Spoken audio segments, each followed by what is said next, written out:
بسم اللہ الرحمن الرحیم۔ اچھے اور برے نیت میں فرق۔ میرے بھائیوں، نیت کا اثر کیا ہے اور کس طرح ہوتا ہے؟ اسے یوں سمجھیے کہ ایک شخص نے مسجد کے دروازے کے قریب ایک کھوٹا گار دیا۔ نمازی اسی راستے سے نماز کے لیے آتے جاتے ہیں۔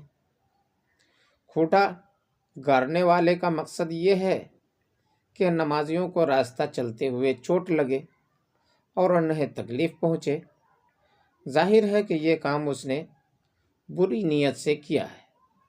اب اگر اس کھوٹے سے کسی کو فائدہ ہو جائے یا اس کے ذریعے کوئی نیک کام کر لے تو اس کی وجہ سے کھوٹا گارنے والے کو کوئی ثواب نہیں ملے گا۔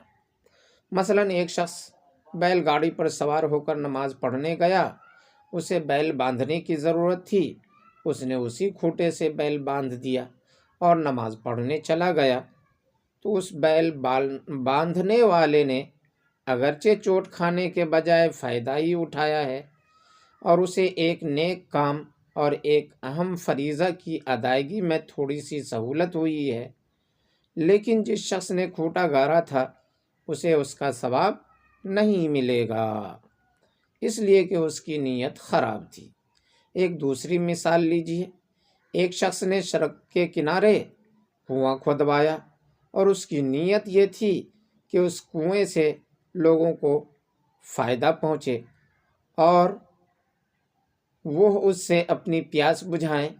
اس کی نیت بڑی اچھی تھی، مگر ایک دن اس کنویں میں ایک آدمی گر کر مر گیا تو اگرچہ وہ کنواں ہی اس کی موت کا سبب بن گیا، مگر اس وجہ سے کنواں کھودوانے والے کو گناہ نہیں ہوگا۔ وجہ صاف ہے کہ کنواں کھودوانے والے کی نیت اچھی تھی۔ محترم بزرگوں، دوستو، اسی طرح مقتول بھی جہنم میں، یہ ایک حدیث ہے۔ میرے بھائیوں، ان دونوں مثالوں سے آپ نے بخوبی اندازہ لگا لیا ہوگا کہ نیت کی تبدیلی سے احکام کس طرح بدل جاتے ہیں۔ اس لیے آقائے نامدار محمد الرسول اللہ صلی اللہ علیہ وسلم نے ارشاد فرمایا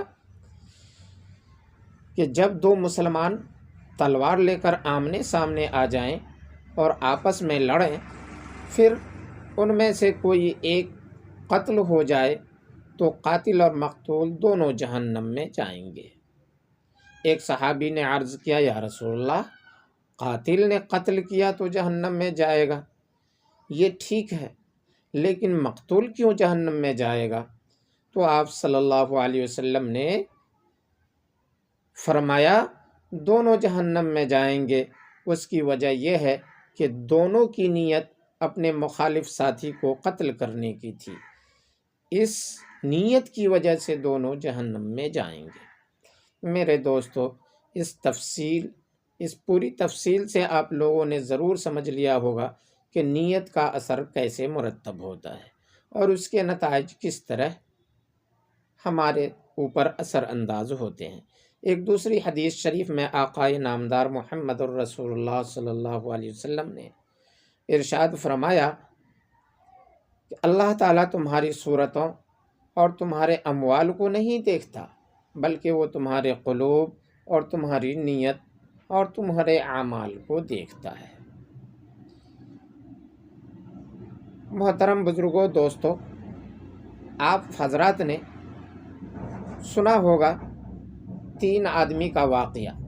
بظاہر ہمارے اعمال کتنے ہی اچھے ہوں، لیکن اگر ہماری نیت میں فساد اور بگاڑ ہے تو پھر خدا تعالیٰ کے یہاں ایسے اعمال کا کوئی اعتبار نہیں۔